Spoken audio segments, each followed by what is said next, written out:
Thank you, everybody, for coming. We're going to look to get started, and if anybody towards the back feels like moving closer to the front, we would appreciate it. I'm Tony Pedroncelli, Estevan's brother. And again, thank you, everybody, for coming. This would have meant a lot to Estevan to see so many faces, so many friends, so much family, the pillars of our community of Corrales who are also here. And speaking of which, the Mayor Joanne Roque is here and has something that she would like to read in memory of Estevan. So if you would come on up, it means a lot to us that you're here and about to say what you're about to say. Thank you. Thank you. It's really my privilege. In recognition not only of his contributions, but of the entire family, the village of Corrales is issuing a proclamation in his honor. So I'm going to read that now.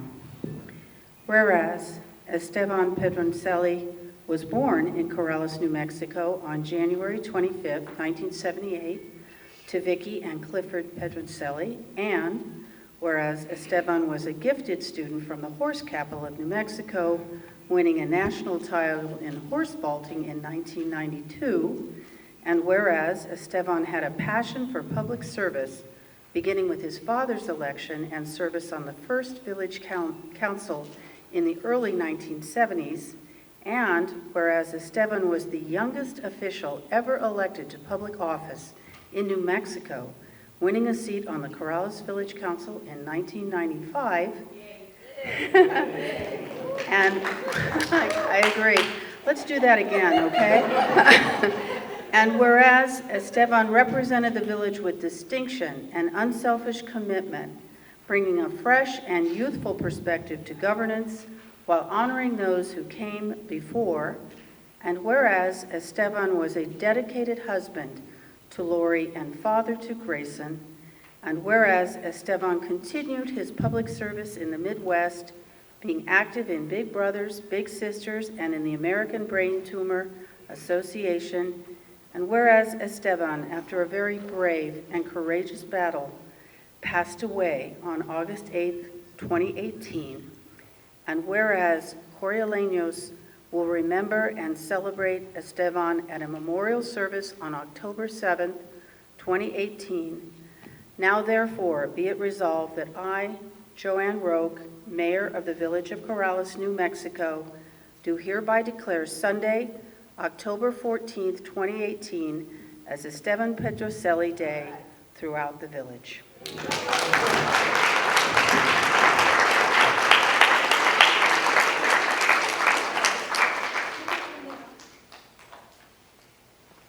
Thank you, Mayor.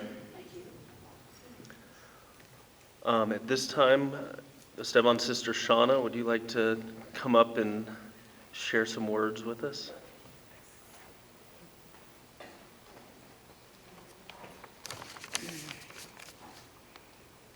I'm going to be reading a poem called He Is Gone by Elizabeth Amons. You can shed tears because he is gone, or you can smile because he lived. You can close your eyes and pray he will come back, or you can open your eyes and see all that he has left for you. Your heart can be empty because you can't see him, or it can be full of the love you shared. You can turn your back on tomorrow and live yesterday, or you can be happy for tomorrow because of yesterday. You can remember only that he is gone, or you can cherish his memory and let it live on. You can cry and close your mind, feel empty and turn your back, or you can do what he would want. Smile, open your heart, love, and go on.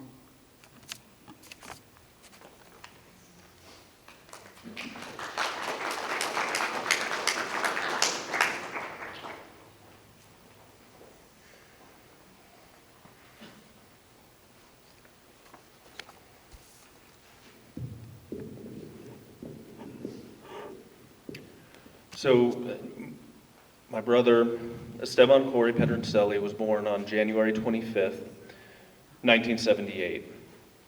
But his story begins much earlier than that. I think a good place to start his story is in 1941, when Consuelo Pedroncelli gave birth to Clifford, and within a couple months moved to the farming village of Corrales, New Mexico. The other happened a couple years later in a cold December, the only kind they have in western Michigan, and that's when Eunice Saboski gave birth to her sixth child and only daughter, Vicky. These two stories started in two very different parts of the country, different climes, different circumstances, but also with some important similar threads that would ultimately tie together and start Estevan's story. Both Clifford and Vicky grew up with the kind of abject rural poverty that meant there were years when there was no indoor plumbing. And when their fathers weren't absent, they were often abusive. Their mothers, on the other hand, were cut from a very different cloth altogether. Both Consuelo and Eunice held their families together and kept their children healthy and alive through sheer force of will, true grit, fierce determination, backbreaking hard work, and old-fashioned ingenuity. Estevan loved his grandmas, admired them, and was proud to come from such sturdy stock. Thinking back to the persistent, never give up way he fought brain cancer to the very end, never complaining, never letting it define who he was, Estevan got a healthy dose of his grandmother's persistence and toughness too. So getting back to that January day in 1978, when Estevan came into this world and made Shauna Pedroncelli a big sister, Estevan was a happy child. His only fault, if it can even be called that, was an acute case of FOMO from his earliest days as a little baby. Now, FOMO is what the kids call it now, the modern term. Back then it was called fear of missing out. As a baby and a child, the most upsetting thing was missing out on what mom was doing in the next room, what the grown-ups were talking about, and worst of all, what might happen and what he might miss out on if he were to fall asleep. As a child, he had an eager, outgoing sweetness to him that made him a frequent teacher's pet. He was bright, and it was apparent early on when he was enrolled in the gifted program at Corrales Elementary. He loved to learn new things. He had many friends as a child and a young man, boys and girls. He was a popular, well-liked, athletic kid. He was a bit of an old soul in that he made and kept friends of all ages, not just those in his age and peer group. I think the more serious and steady side of my brother found comfort in the more mature, calm stability older friends provided. I mentioned he was athletic. He was a great soccer player as a little boy into his teen years. When he was 16, a bad leg break while playing soccer ended this in any organized sense of the sport, but he remained a fan. And as the mayor mentioned, vaulting, or gymnastics on horseback, was his other great athletic pursuit. He always loved horses, and we were lucky as children to have a couple horses, kept and cared for by our dad, Cliff. A frequent scene at the Pedroncelli house was him taking us for rides on April, our steady steed. And once Estevan was big enough, he'd take her out on his own, making friends with other Corrales horse riders on the way. He truly loved being alive. After high school, he ran for and won by a wide margin a seat on the Corrales Village Council. Far from being a lark for him, he took the job seriously and quickly showed himself to be an able, hardworking advocate for good government and the people of our town. A true workhorse-type public servant that we frequently find in short supply. When Estevan was 23, his story got even more interesting, because that's when he met a pretty girl from Ohio named Lori Ebright. I think all of us from the beginning sensed this relationship was different, deeper, and special, because it was. From the beginning, Lori and Estevan complemented each other in a way that could make someone without that connection to another living soul a little bit sad. The easy way they could joke about each other's quirks, the the subtle but loving way they admired each other's strengths. Him for Lori's poise, intelligence, and professional accomplishments. Her for Estevan's strengths, calm steadfastness in the face of adversity and challenges, and his wit, his work ethic. These lists go on. So it was only a matter of time before wedding bells would ring. First, they would move to Lori's hometown in Ohio. Shortly after their move, they married. On a perfect day, in a perfect way, sailing on a big boat on the Ohio River with the Cincinnati skyline in the background. And a couple hundred of their closest friends and family. Many of us were there to see them make their vows in front of their friends, their family, and their God. Unfortunately, there was cause for concern in these underlying that perfect day and wonderful marriage of two perfect souls. 2 weeks after the wedding, Estevan experienced a seizure that we'd come to find out was caused by a brain tumor. The seizure, nor the fall that it caused and required 5 staples in his head, kept him coming back here to Corrales to celebrate their wedding reception at Rancho de Corrales. It didn't keep him from celebrating his marriage, it didn't slow him down, or seemingly get him down very much. While I have no doubt that he was scared and at times saw the unfairness of his situation, you'd never know it from talking to him. He just kept keeping on. Lori applied her characteristic can-do project management skills, and in short order, they were shuttling back and forth to appointments with the best neuro-oncologists in the country. The following year, he had brain surgery to ablate the tumor, and this was every bit of the ordeal that it sounds like, and then some. Over the next months, he learned to walk again, since after the surgery, he was unable to move or control half of his body. His bravery was amazing, inspiring. As hard as it was to endure open brain surgery, live in a rehab facility for months in order to learn to walk again, there was rarely, if ever, a complaint. I remember when he was in the hospital just out of the ICU, we were all in Ohio to be there, and to pass the time, we pulled out a deck of cards to play our family game, Oh Hell. We thought he was sound asleep until we heard him sit up in bed, open his eyes wide, draw a deep breath, and say, "I'll play." That's his FOMO and his love for being alive. And we all thought he had this thing beat. I guess the next years of his life were his happiest. Sure, the struggles any young couple faces arose, but they faced them together as a loving couple. Estevan had Lori, and soon, about 8 years ago, they welcomed the coolest little dude ever into the world, Grayson Alexander Pedroncelli. Grayson brought joy beyond measure to all of us, but no one more than your dad, G-Man. His love for you is a force of nature and will always endure, and he knew how much you loved him too, and that gave your dad happiness beyond any measure. Estevan loved doing anything and everything with his son. Lori and Estevan were a family now, with Grayson. Things were rolling. Life wasn't just good, it was great.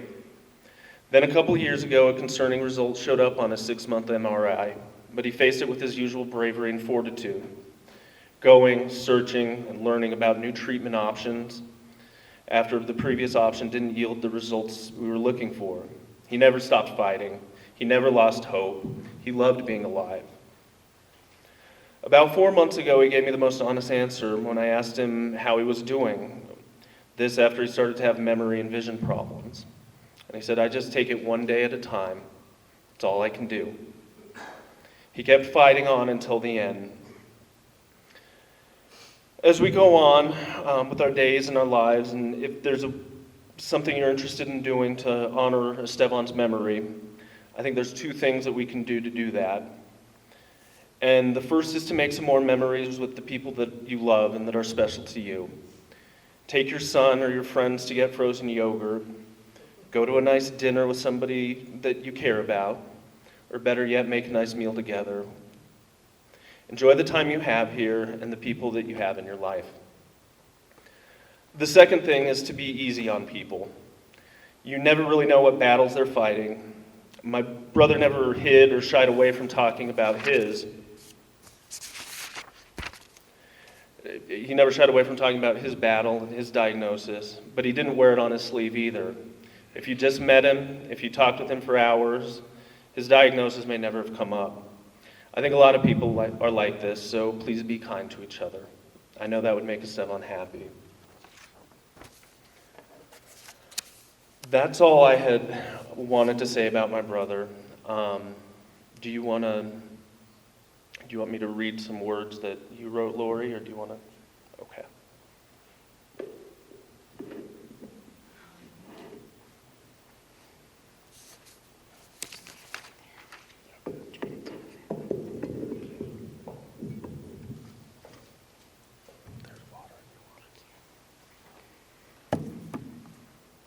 All right, we'll see how this goes.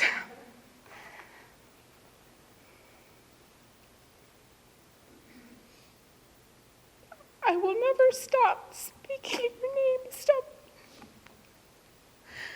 When we first met, which was September 8th, 2001, I worried I would mispronounce it, so I remember calling your voicemail several times just to make sure that I could pronounce it correctly. And I would repeat it so that I could get it correct. I don't know how to sum up in just a few words the lifetime of love and memories we shared in our 17 years together. 100 more wouldn't have been enough time with you. When I think of the word hero, your name should be in the definition, Estevan. You were one of the bravest people I have ever met, facing your illness like a prize fighter, handling each day with an attitude I can't possibly hope to understand how you did it. We never talked about the possibility of you leaving. We were always just focusing on the next treatment, the best doctor, the next appointment. You showed more courage in the face of adversity than anyone I have ever met. The two best days of my life were the day we were married and the day our son was born. I want to thank you for being an amazing husband to me. Estevan, you love me in ways that I never knew were possible. You helped me understand what it meant to balance work with family and to put family first. You modeled it every day. You were my best friend, and every day you reminded me why. I also want to thank you for not only the amazing gift of our son, but for being an amazing father to Grayson. Your instant bond is one that made my love for you even deeper. Grayson is a growing tribute to you in so many ways. He encompasses some of your most wonderful qualities and continues to grow into a young man we will always be proud of. Each day, the loss of your present is so apparent, it's at the forefront of every thought. I miss being able to talk with you about my day, cooking for you, spending time together as a family, our inside jokes, and just to see your smile. It's not fair. You didn't deserve to suffer. You didn't deserve to have your life cut short. We don't deserve losing you from our lives.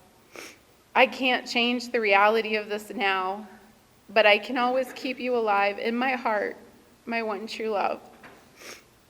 I will never stop speaking your name, Estevan. We will honor you every day in every way we can. We will continue to tell people who you were, how wonderful your smile was, and how you made every day special for us, no matter what you were dealing with at that time. How you always put us first, and how lucky we all were for every moment we had with you. Rest in peace, my forever love.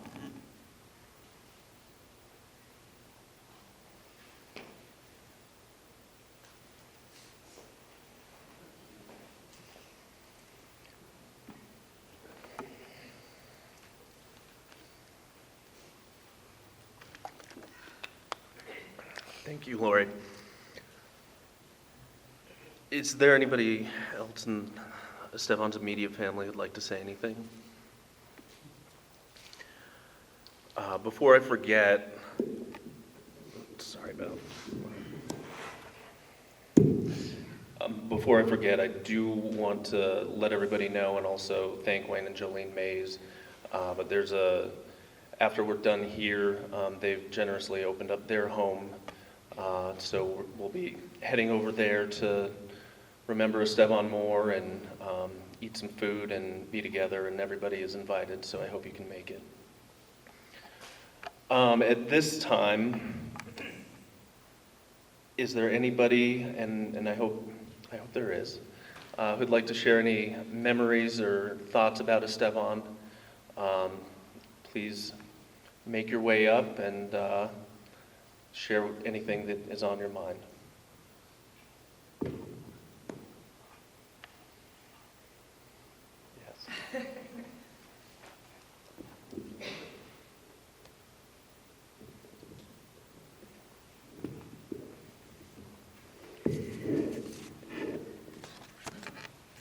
Those are lovely words, expressions.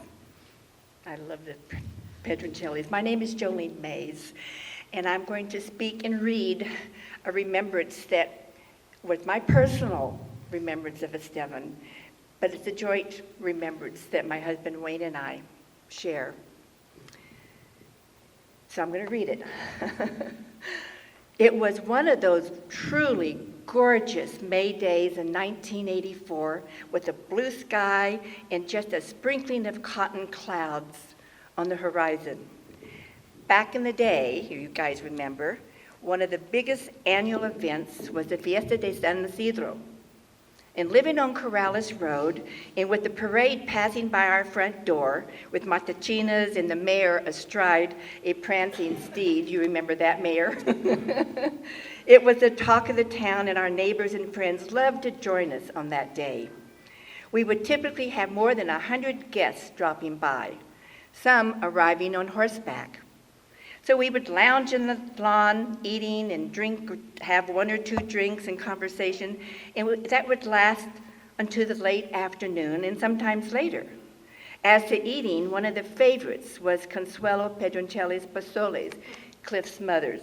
Every time we had a fiesta party, we had pozole from Consuelo. It was a staple of the Fiestas de San Isidro. Well, on a particular day in May, while hosting and chatting and running around, likely with Dulcelina and Curtis and Evelyn Losack, who always stopped by after the parade, I felt this little tug on my hand, on my shirt, and I looked down and I saw these beautiful, inquiring, dark, sweet eyes looking up at me. And then there was this questioning and a little bit insistent voice saying, "Hey, Jolene, let's go take a walk." Turn my page.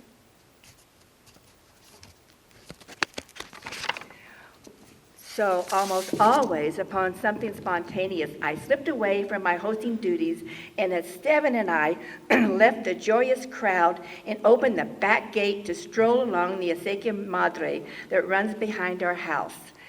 We spoke of crawdads and sunflowers. The sun warmed us as we strolled hand in hand, and my heart was warmed by shining dark eyes and such a sweet little smile. Cliff and Vicky Pedroncelli were the first Correños we met when we arrived in the village of 1973. Cliff was part of the remodel crew on our old adobe home. And he turned more than one female head, sorry, Vicky, as his shirtless, sweaty, good-looking, muscular form glistened in the bright sun of that summer of 1973 with your red bandana on top of our house, Cliff. Wow. Do I remember that? and so does Tommy Finley. Early on our remodel, this friendly, attractive, pregnant woman stopped by. Standing on a ladder and stripping multiple coats of paint from the door jamb in our living room, and with an ample supply of paint and grime on my face, I wasn't a fit hostess to welcome a guest. But the guest was Vicky, Cliff's wife, pregnant with first child, Shauna. There began a couple's friendship that has endured. these 47 years. So the birth of Shauna was followed by the second child, my ditch bank companion, Estevan, and then by the third and last, but not the least, Tony. As fate would have it, I have another remembrance. I took a position as a resource teacher at the Corrales Elementary School. Turn this page. Across the street from where we live. And who would be in my resource class but my ditch bank friend, Estevan. And in those days, APS didn't have gifted programs, but the principal, Dee Swearinger, and I don't know if you remember Dee, she was innovative, and she decided that this gifted child, Estevan, deserved full opportunities. So the result is that he wound up in my resource room. And from the first day on, I asked myself, wait a minute, who's teaching whom? Estevan was truly bright and creative beyond any student in my resource room, and I hustled every day, staying ahead of Estevan. He would bring up some subject in our class, and then I'd go home and try to look it up, and this is before Google, okay? And then I would build a curriculum for the next day when I met him in class. But Estevan solved this instant dilemma when one day he said, hey, Jolene, let's just go to the bosque, which we did. Problem solved, bright child, flexible principal were the answers. We went off to the bosque and studied many things. It was a pure delight. So we have watched the Pedroncelli children grow from babies to mature and marvelous adults. And now this unspeakable loss. And I had the blessing on a number of occasions when Estevan, Lori, and their son Grayson visited Corrales from their home in Ohio. And I have seen the wonderful father, Estevan, with his son Grayson. And I see Estevan in Grayson. He has his dad in him, and he warms my heart.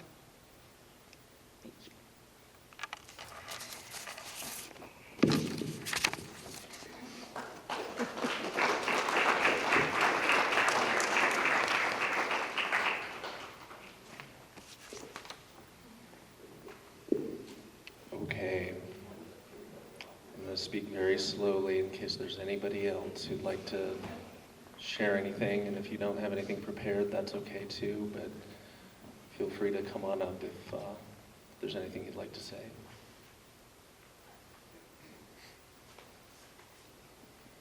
Thank you very much, everybody, for coming. If you haven't looked at, oh, yes, Hildegard Adams, hello.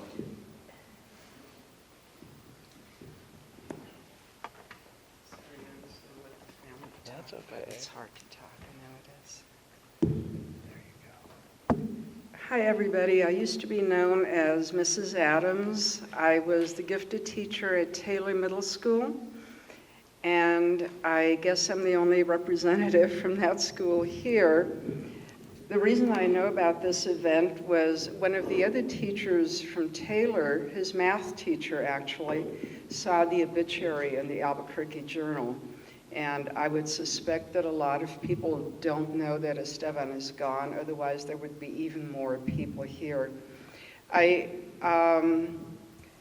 was kind of hard to explain, but those of you who knew Estevan really well, you knew that he would make friends with anybody and everybody, including his teachers. And we became very good friends. I attended some of his horse vaulting competitions, and I have to say I had a great run at Taylor Middle School. Had so many great students, so many great families, and it was such a privilege to have small groups of kids and really get to know them. And Estevan and I stayed friends even after he left middle school, and we didn't lose touch until after he moved to Ohio. And I ended up, like many people, letting go of my landline. But the important thing here is that what a special spirit he was. He was just such a positive person, so kind to everyone, and it's such a terrible loss to have him be gone, and I want to express my sorrow to the family, because it was quite a shock to me also to see that just can't be right, you know. And in fact, that was my first response was, no, that can't be right. This must be, you're talking about somebody else. And then when I saw the obituary, I knew it was correct. So I'm very sorry for your loss, because it is a very big loss. He was a wonderful person.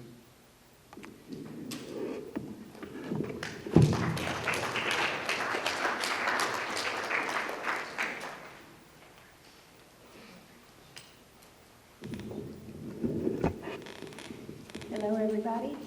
I'm the former state senator here. I know most of you. I knew, and Mel and I knew, Estevan very well when our kids were all growing up together. So what I remember so well is when he was doing the horse, what did you call it? Vaulting. And I said, what are you doing, Estevan? Oh, I'm doing horse vaulting. I said, oh, that's nice. and then I said, I don't quite know what you're talking about. Can we come and see? And he invited us to come, and we went to a lot of his, did they have tournaments? They had tournaments, and they would compete, and he was beautiful on the horse vaulting. He just did such a great job. And he became a favorite of ours because we went and we saw some of the things that he was doing. The other thing I wanted to remark on about Estevan was he was one of my people that I asked to come up and help me during the legislature. You know, the House members and the Senate members can have people come and help them. Well, I asked him if he would do it, and he said, oh, he'd love to, and he was terrific. Everybody liked him. He organized the morning, and he would tell me who would be on the floor so I could introduce them. He would tell me what he wanted, you know, to do for the rest of the day. It seemed like Estevan could do anything if you asked him, and he was always willing to. He was a wonderful participant in this community, along with his family and his sister and his brother.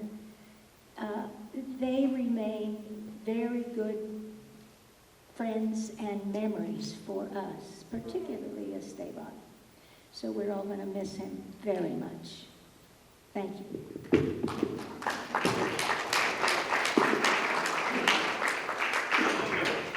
Just a real quick memory, my favorite memory about Estevan. I coached him in soccer, was good friends with both our sons, but one son was reffing a soccer game and Estevan was helping him with a flag on the side.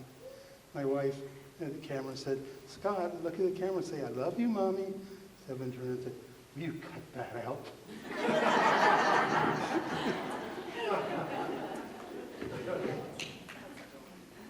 Thanks, Bert. Gary Bennett.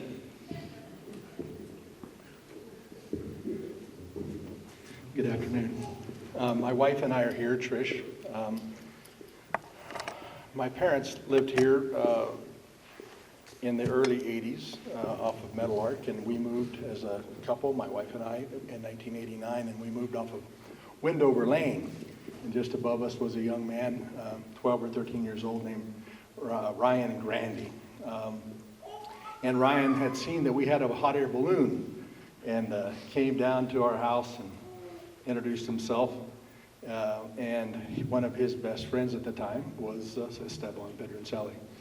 And that kind of began a several years, many years, relationship between our family and Estevan.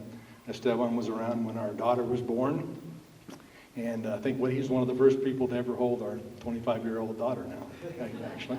But I guess what I still wanted to share is we really enjoyed knowing and being around Estevan for many, many years. Estevan was one of our crew people in our balloon. He was, recruited and happily accepted an assignment to drive my entire balloon system from Albuquerque to Champaign, Illinois, as we went and flew in the national championships in, I believe, 1998. He made it across the country by himself and rented a storage shed for us and picked us up at the airport and had our stuff unloaded at the hotel. And, he served and worked like a dog for 13 days while we were there. And, he was just a great personality, a great traveling companion, someone that you could take anywhere, do anything with. He could, like you said, never met a stranger. He helped us at Balloon Fiesta for many years. And I think one other time, he either drove the equipment out to Michigan or Mississippi. I can't remember which. Michigan. But anyway, he was a great delight, and our family was quite privileged to have been associated with and know Estevan. And we really appreciate you and your family for having such a wonderful young man. Thank you.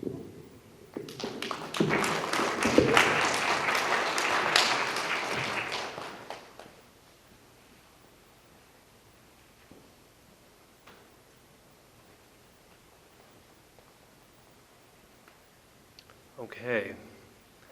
Anybody, any other? Thank you.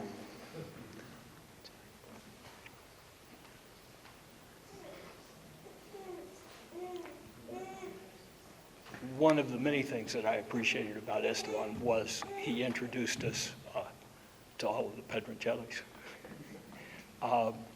When we began to build our house and become neighbors, I think we were just leveling the site, maybe putting in the batter boards. Bobby Atkinson, Mitch Montoya, and me, and a very young man, but a man, came by, and I think he knew Bobby and Mitch already, and was very interested. I think maybe when we were putting in the batter boards, but he seemed to have a pretty good idea of what we were doing.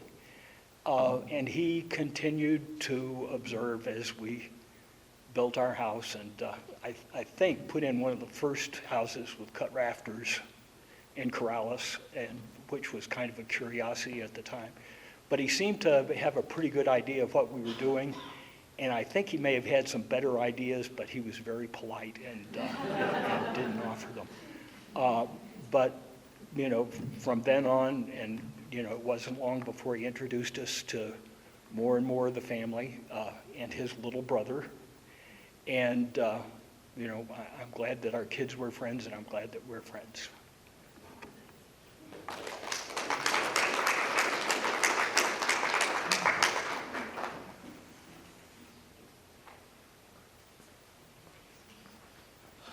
Hi, I'm Estevan's cousin, and this theme about politeness. Even when he was indignant, he was polite. Yeah. So there's a quick story when we were pretty young, Thanksgiving at Mom's house, our mom. And we're older, a little bit older. I was 14 years older than Estevan. So we're the older cousins, We thought we were looking after them. But they were always teaching us stuff too, all these guys, all of our cousins. And so we're having Thanksgiving, and I go to check on Estevan. Everything okay? You want some more turkey, anything? He's like, no, I'm good. And those aren't my carrots down there either. I've told that story to you guys, but I love that story because it's kind of him in a nutshell. He couldn't lie. He wouldn't lie. Even though he was evading the truth, he was being honest. And that's what I really remember about Estevan the most. He's very clear in his character and his judgment. Thanks, Estevan.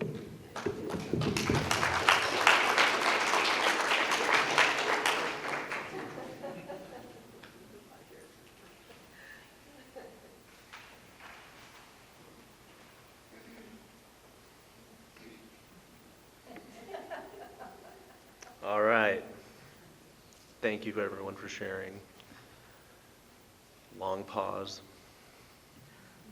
Anybody else like to say anything? Thank you. Please Again, hope you can make it to the maze so we can share some more memories, maybe in a little more, in small groups and person-to-person way. On behalf of the family, thank you everybody for coming. It does mean a lot to us, and thank you.